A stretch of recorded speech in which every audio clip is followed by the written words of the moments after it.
नमस्कार। वैसे तो प्रेमचंद जी ने बहुत सामाजिक कुरीतियों पर लिखा है, हर तरह के संबंधों पर लिखा है, लेकिन उन्होंने कभी धार्मिक मामलों पर नहीं लिखा, ज़्यादातर। हालाँकि उन्होंने एक बार लिखा और उस पर काफ़ी कंट्रोवर्सी हुई और वो कहानी को ज़्यादा याद नहीं किया जाता, ज़्यादा पढ़ाया नहीं जाता या एक तरह से देखें तो उसे मिट्टी में ही दफ़न कर दिया गया है। जिहाद इस कहानी का नाम है और ये कहानी हम आज आपके सामने लेकर आए हैं। तो चलिए शुरू करते हैं। बहुत पुरानी बात है। हिंदुओं का एक काफिला अपने धर्म की रक्षा के लिए पश्चिमोत्तर के पर्वत प्रदेश से भागा चला आ रहा था। मुद्दतों से इस प्रांत में हिंदू और मुसलमान साथ साथ रहते चले आए थे। धार्मिक द्वेष का नाम न था। पठानों के जिरगे हमेशा लड़ते रहते थे। उनकी तलवार पर कभी जंग न लगने पाता था। बात बात पर उनके दल संगठित हो जाते थे। शासन की कोई व्यवस्था न थी। हर एक जिरगे और कबीले की व्यवस्था अलग थी। आपस के झगड़ों को निपटाने का भी तलवार के सिवा और कोई साधन न था।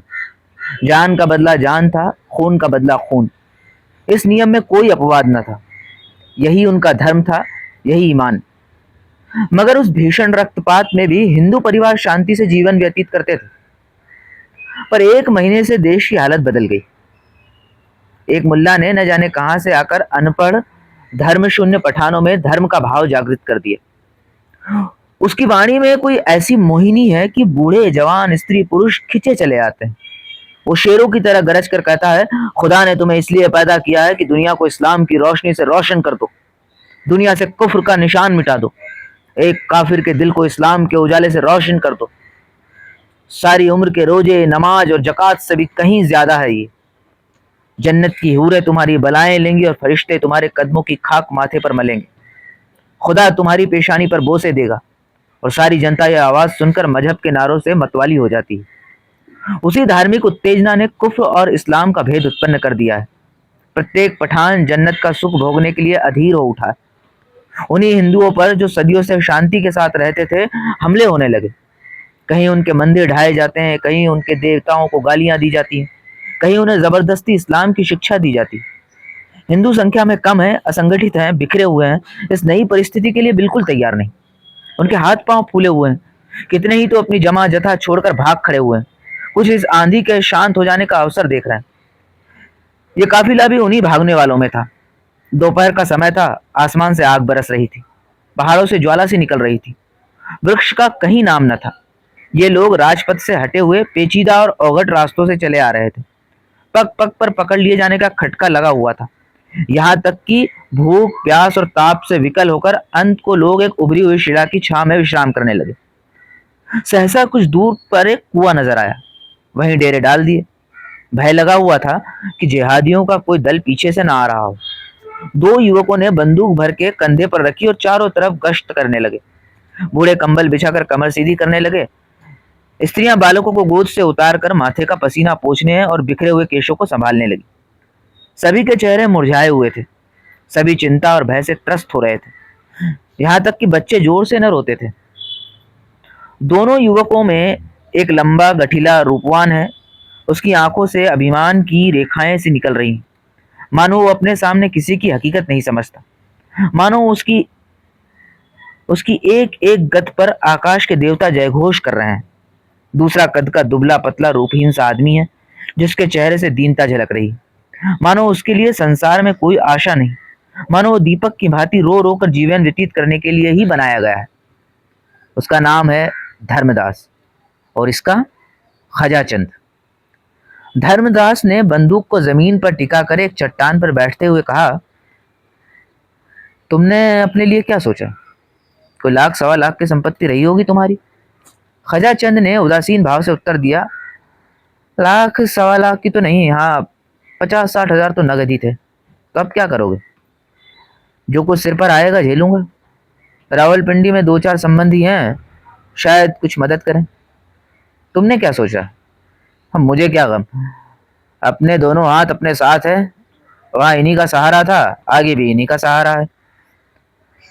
हाँ, आज और कुशल से बीत जाए तो फिर कोई भय नहीं। मैं तो मना रहा हूँ कि एक आध शिकार मिल जाए। एक दर्जन भी आ जाए तो भून कर रख दूंगा। इतने में चट्टानों के नीचे से एक युवती हाथ में लोटा डोर लिए निकली और सामने कुएं की ओर चली। प्रभात की सुनहरी मधुर अरुणिमा मूर्तिमान हो गई थी।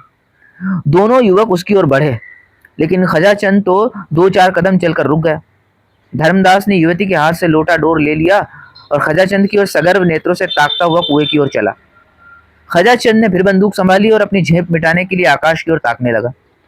इसी तरह कितनी ही बार धर्मदास के हाथों पराजित हो चुका था। शायद उसे इसका अभ्यास हो गया था। अब इसमें लेश मात्र भी संदेह न था कि श्यामा का प्रेम पात्र धर्मदास है। खजाचंद की सारी संपत्ति धर्मदास के रूप वैभव के आगे तुच्छ थी। परोक्ष ही नहीं, प्रत्यक्ष रूप से भी श्यामा कई बार खजाचंद को हताश कर चुकी थी, पर वो अभागा निराश होकर भी न जाने क्यों उस पर प्राण त्याग देता था। तीनों एक ही बस्ती के रहने वाले थे। श्यामा के माता पिता पहले ही मर चुके थे। उसकी बुआ ने उसका पालन पोषण किया था। अब भी वो बुआ ही के साथ रहती थी। उसकी अभिलाषा थी कि खजाचंद उसका दामाद हो, श्यामा सुख से रहे और उसे भी जीवन के अंतिम दिनों के लिए कुछ सहारा हो जाए। लेकिन श्यामा तो धर्मदास पर रिझी हुई थी। उसे क्या खबर थी कि जिस व्यक्ति को वो पैरों से ठुकरा रही है वही उसका एकमात्र अवलंब है। खजाचंद भी वृद्धा का मुनीम, खजांची, कारिंदा सब कुछ था, और ये जानते हुए भी कि श्यामा उसे जीवन में नहीं मिल सकती, उसके धन का वो उपयोग न होता, तो शायद अब तक उसे लुटाकर फकीर हो जाता। धर्मदास पानी लेकर लौट ही रहा था कि उसे पश्चिम की ओर से कई आदमी घोड़ों पर सवार आते दिखाई दिए। जरा और समीप आने पर मालूम हुआ कि कुल 5 आदमी हैं। उनकी बंदूक की नलियां धूप में साफ चमक रही थी। धर्मदास पानी लिए हुए दौड़ा कि कहीं रास्ते ही में सवार उसे न पकड़ लें, लेकिन कंधे पर बंदूक और हाथ में लोटा डोर लिए वो बहुत तेज न दौड़ सकता था। फासला 200 गज से कम न था। रास्ते में पत्थरों के ढेर टूटे पटे पड़े थे। भय होता था कि कहीं ठोकर न लग जाए, कहीं पैर न फिसल जाए। इधर सवार प्रतिक्षण समीप होते जाते थे। अरबी घोड़े से उसका मुकाबला ही क्या। उस पर मंजिलों का धावा हुआ। मुश्किल से 50 कदम रहा होगा कि सवार उसके सिर पर आ पहुंचे और तुरंत उसे घेर लिया। धर्मदास बड़ा साहसी था, पर मृत्यु को सामने खड़ी देख कर उसकी आंखों में अंधेरा छा गया। उसके हाथ से बंदूक छूटकर गिर पड़ी। पांचों उसी के गांव के महसूदी पठान थे। एक पठान ने कहा, उड़ा दो सिर मरदूत का, दगाबाज काफिर। दूसरा, नहीं नहीं ठहरो, अगर ये इस वक्त भी इस्लाम कबूल कर ले तो हम इसे मुआफ कर सकते हैं। क्यों धर्मदास, तुम्हें इस दगा की क्या सजा दी जाए? हमने तुम्हें रात भर का वक्त फैसला करने के लिए दिया था, मगर तुम इसी वक्त जहन्नुम पहुंचा दिए जाओ। लेकिन हम तुम्हें फिर मौका देते हैं। यह आखिरी मौका है। अगर तुमने अब भी इस्लाम न कबूल किया तो तुम्हें दिन की रोशनी देखनी नसीब न होगी। धर्मदास ने हिचकते हुए कहा, जिस बात को अक्ल नहीं मानती उसे कैसे। पहले सवार ने आवेश में कहा, मजहब का अक्ल से कोई वास्ता नहीं। मजहब का अक्ल से कोई वास्ता नहीं। तीसरा, कुफ्र है। पहला, उड़ा दो सिर मरदूत का, धुआं उस पार। दूसरा, ठहरो ठहरो, मार डालना मुश्किल नहीं, जिला लेना मुश्किल है। तुम्हारे और साथी कहाँ है धर्मदास? धर्मदास, सब मेरे साथ ही है। दूसरा, कलाम शरीफ की कसम, अगर तुम सब खुदा और उसके रसूल पर ईमान लाओ तो कोई तुम्हें तेज निगाहों से भी न देख सकेगा। धर्मदास ने कहा, अब लोग सोचने के लिए और मौका न देंगे? इस पर चारों सवार चिल्ला उठे, नहीं नहीं, हम तुम्हें जाने न देंगे, यह आखिरी मौका है। इतना कहते ही पहले सवार ने बंदूक छतिया ली और नली धर्मदास की छाती की ओर करके बोला, बस बोलो, क्या मंजूर है? धर्मदास ने सिर से पैर तक कांप कर कहा, अगर मैं इस्लाम कबूल कर लूं तो मेरे साथियों को तो कोई तकलीफ न दी जाएगी। दूसरा, हाँ, अगर तुम जमानत करो कि वे भी इस्लाम कबूल कर लेंगे। पहला, हम इस शर्त को नहीं मानते, तुम्हारे साथियों से हम खुद निपट लेंगे, तुम अपनी कहो, क्या चाहते हो, हाँ या नहीं? धर्मदास ने जहर का घूंट पीकर कहा, मैं खुदा पर ईमान लाता हूँ। पांचों ने एक स्वर में कहा, अल्हम्दुलिल्लाह, और बारी बारी से धर्मदास को गले लगाया। श्यामा हृदय को दोनों हाथों से थामे दृश्य देख रही थी। वो मन में पछता रही थी कि मैंने क्यों इन्हें पानी लाने भेजा। अगर मालूम होता कि विधि यूं धोखा देगा तो मैं प्यासी मर जाती, पर इन्हें न जाने देती। श्यामा से कुछ दूर खजांचंद भी खड़ा था। श्यामा ने उसकी ओर क्षुब्ध नेत्रों से देखकर कहा, अब इनकी जान बचती नहीं मालूम होती। खजाचंद, बंदूक भी हाथ से छूट पड़ी। श्यामा ने कहा, न जाने क्या बातें हो रही हैं। अरे गजब, दुष्ट ने उनकी ओर बंदूक तानी है। खजाचंद, जरा और समीप आ जाए तो मैं बंदूक चलाऊं, इतनी दूर की मार इससे नहीं है। श्यामा, अरे देखो, वे सब धर्मदास को गले लगा रहे हैं, ये माजरा क्या है? खजाचंद, कुछ समझ में नहीं आता। श्यामा ने कहा, कहीं इसने कलमा तो नहीं पढ़ लिया? खजाचंद, नहीं नहीं, ऐसा क्या होगा, धर्मदास से मुझे ऐसी आशा नहीं है। श्यामा ने कहा, मैं समझ गई, ठीक यही बात है, बंदूक चलाओ। खयाचंद ने कहा। धर्मदास बीच में है, कहीं उन्हें न लग जाए। श्यामा ने कहा, कोई हर्ज नहीं, मैं चाहती हूँ कि पहला निशाना धर्मदास पर ही पड़े। कायर, निर्लज, प्राणों के लिए धर्म त्याग दिया, ऐसी बेहयाई की जिंदगी से मर जाना कहीं ज्यादा अच्छा। क्या सोचते हो, क्या तुम्हारे हाथ पांव फूल गए? लाओ बंदूक मुझे दे दो, मैं इस कायर को अपने हाथों से मारूंगी। खयाचंद ने कहा, मुझे तो विश्वास ही नहीं होता कि धर्मदास से इस। श्यामा ने कहा, तुम्हें कभी विश्वास नहीं आएगा। लाओ बंदूक मुझे दो। खड़े ताकते हो, क्या जब वे सिर पर आ जाएंगे तब बंदूक चलाओगे? क्या तुम्हें भी ये मंजूर है कि मुसलमान होकर जान बचाओ? अच्छी बात, जाओ। श्यामा अपनी रक्षा आप कर सकती है, मगर उसे अब मुंह न दिखाना। खयाचंद ने बंदूक चलाई। एक सवार की पगड़ी को उड़ाती हुई निकल गई। जिहादियों ने अल्लाह अकबर की हाँक लगाई। दूसरी गोली चली और घोड़े की छाती पर बैठी। घोड़ा वहीं गिर पड़ा। जिहादियों ने फिर अल्लाह अकबर की सदा लगाई और आगे बढ़े। तीसरी गोली चली, एक पठान लौट गया, पर इसके पहले कि चौथी गोली छूटे, पठान खजाचंद के सिर पर पहुंच गए और बंदूक उसके हाथ से छीन ली। एक सवार ने खजाचंद की ओर बंदूक तान कर कहा, उड़ा दो सिर मरदूत का, इससे खून का बदला लेना है। दूसरे सवार ने, जो इसका सरदार मालूम होता था, कहा, नहीं नहीं, ये दिलेर आदमी है। खजाचंद, तुम्हारे ऊपर दगा, खून और कुफ्र, ये 3 इल्जाम है, और तुम्हें कत्ल कर देना ऐन सवाब है।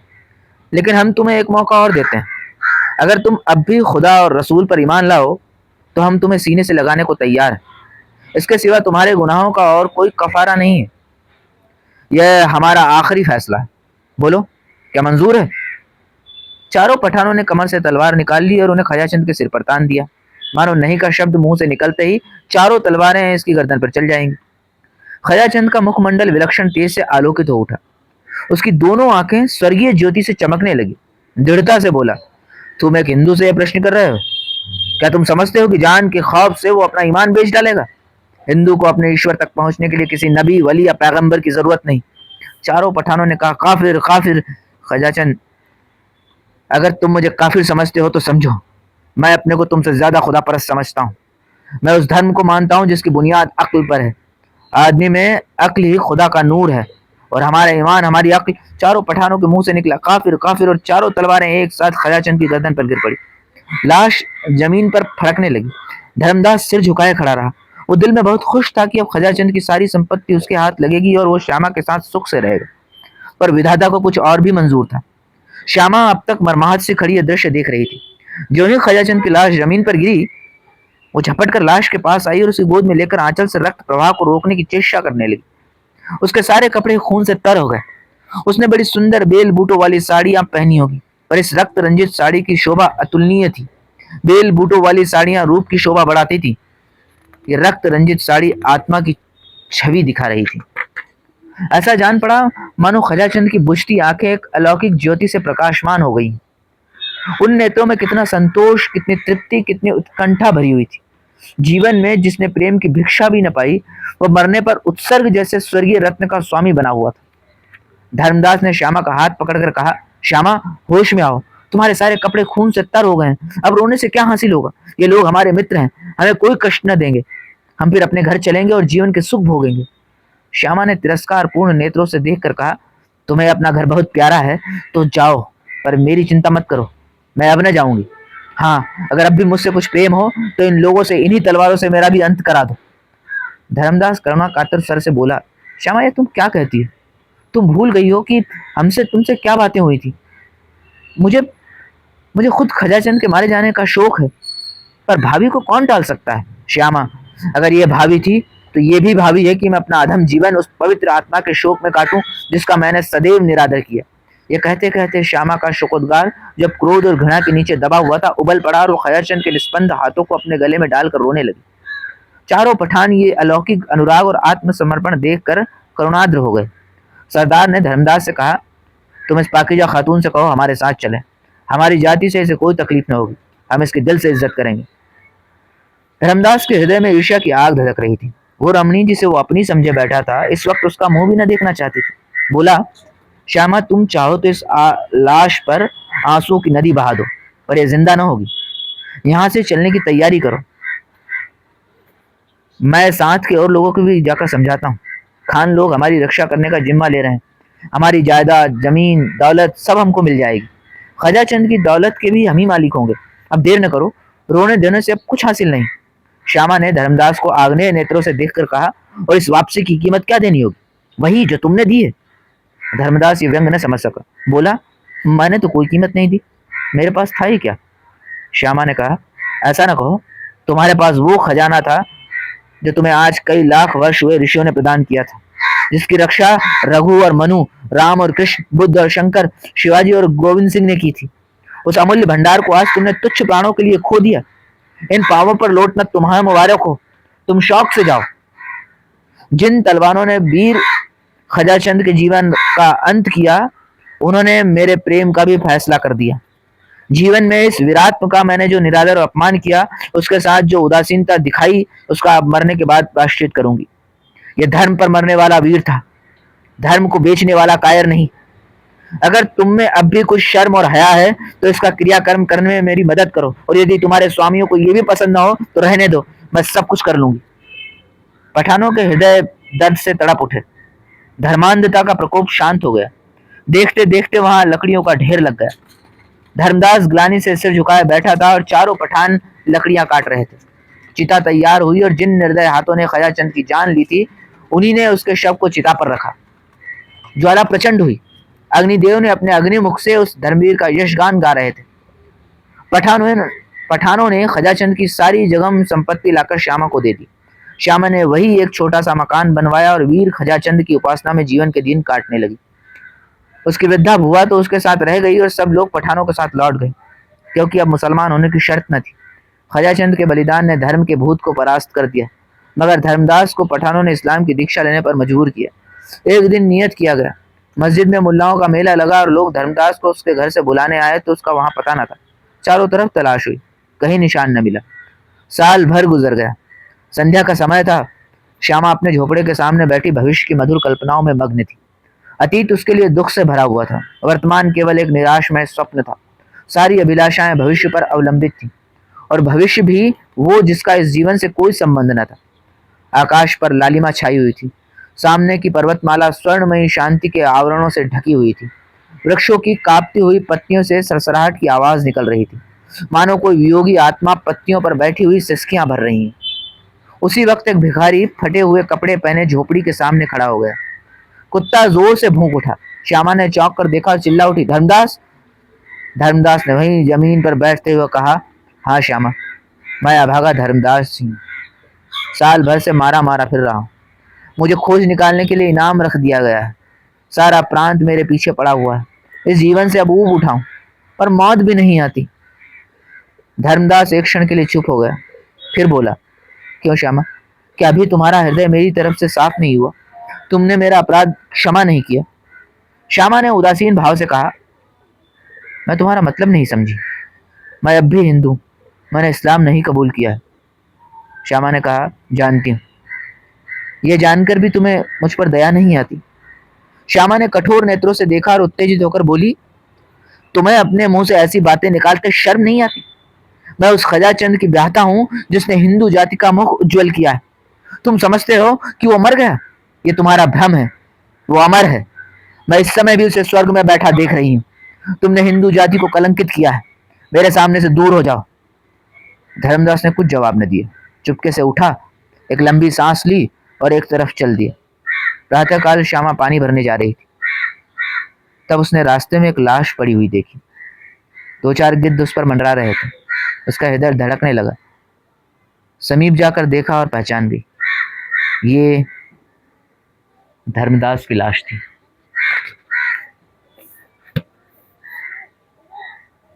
धन्यवाद।